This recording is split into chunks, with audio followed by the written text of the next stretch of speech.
Hello my dear students. हमने last lecture में देखा न्यूटन सेकंड लॉ, और ये न्यूटन सेकंड लॉ को हम डिराइव भी कर सकते हैं। इस लेक्चर में हम वही करने वाले हैं। You know very well what is Newton second law. Newton second law is F is equal to rate of change of linear momentum.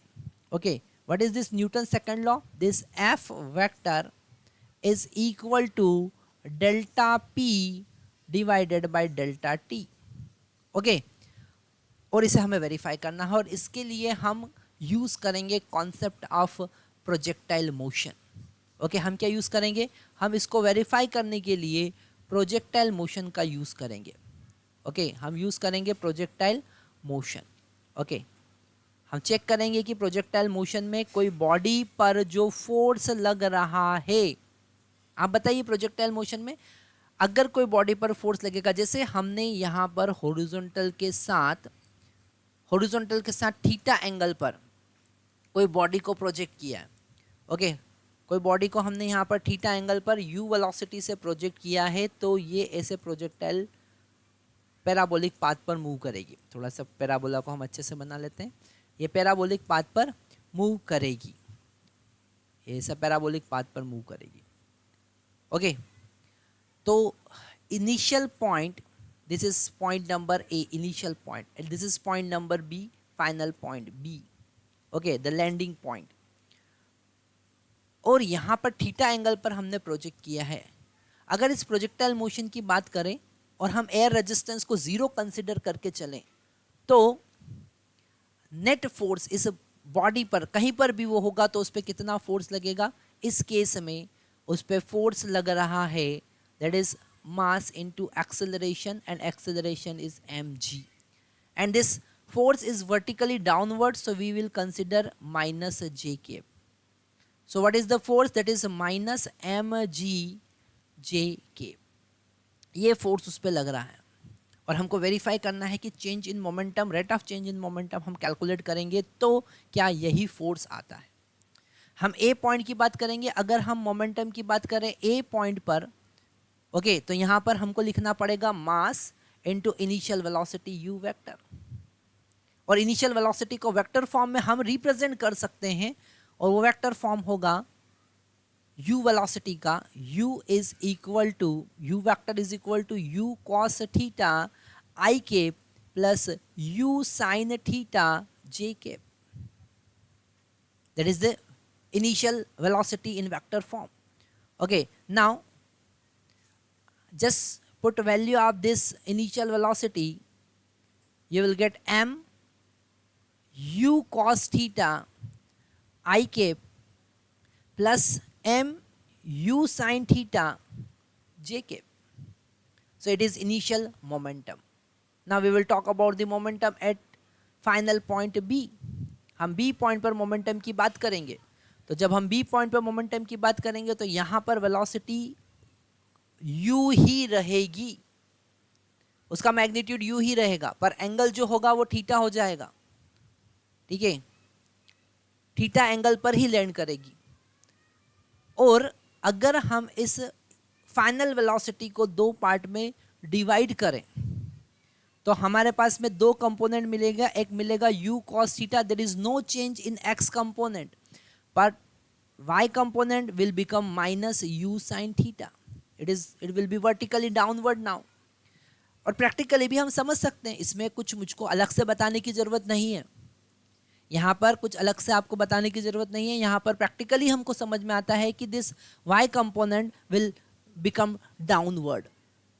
So if we are just finding the velocity at landing point at point B, this velocity vector will now u cos theta I cap but minus mu sin theta, sorry, it is not m, u sin theta j cap. Okay, तो आपको ये बात समझ में आया होगा कि यहाँ पर नेगेटिव साइन हमने क्यों लिया है, क्योंकि उसका जो y कंपोनेंट है वो डाउनवर्ड है।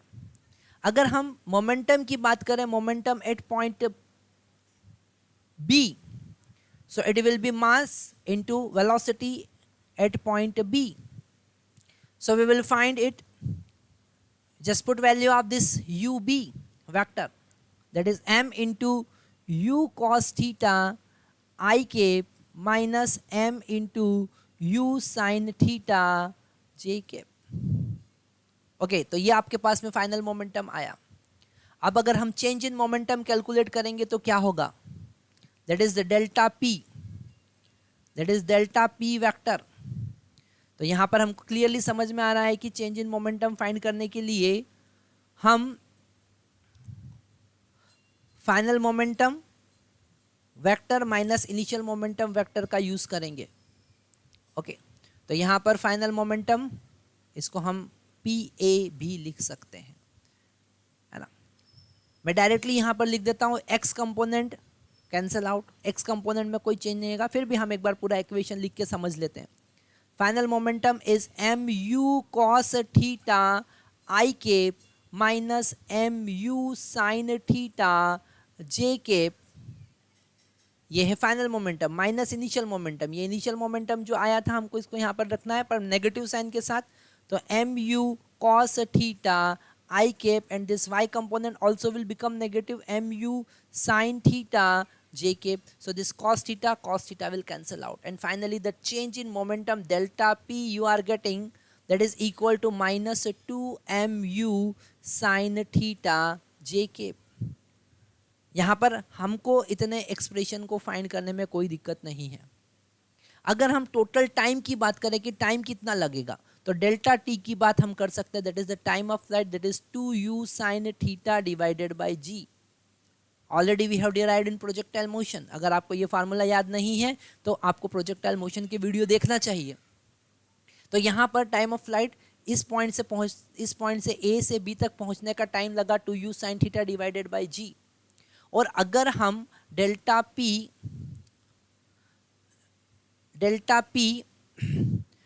Divided by delta T find करें तो डेल्टा पी वेक्टर कितना मिला बताइए? Minus 2 mu sine theta J cap divided by time of flight कितना है?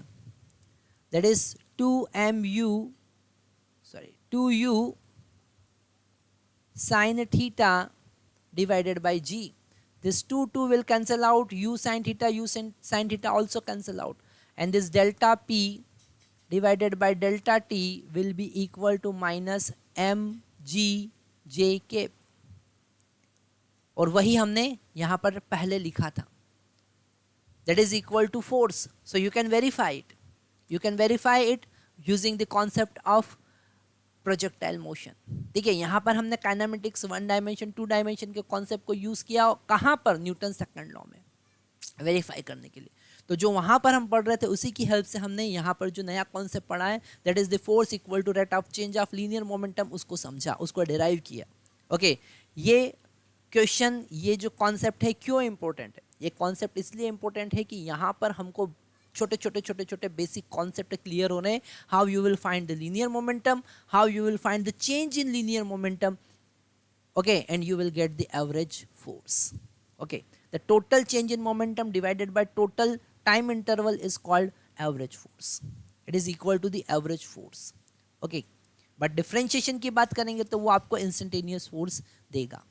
तो यहाँ पर मैं आशा करता हूँ कि आपको ये कॉन्सेप्ट समझ में आया होगा. ओके, और ये कॉन्सेप्ट एक बहुत इंपॉर्टेंट बेसिक हमारे डाउट को क्लियर करता है. Thank you very much.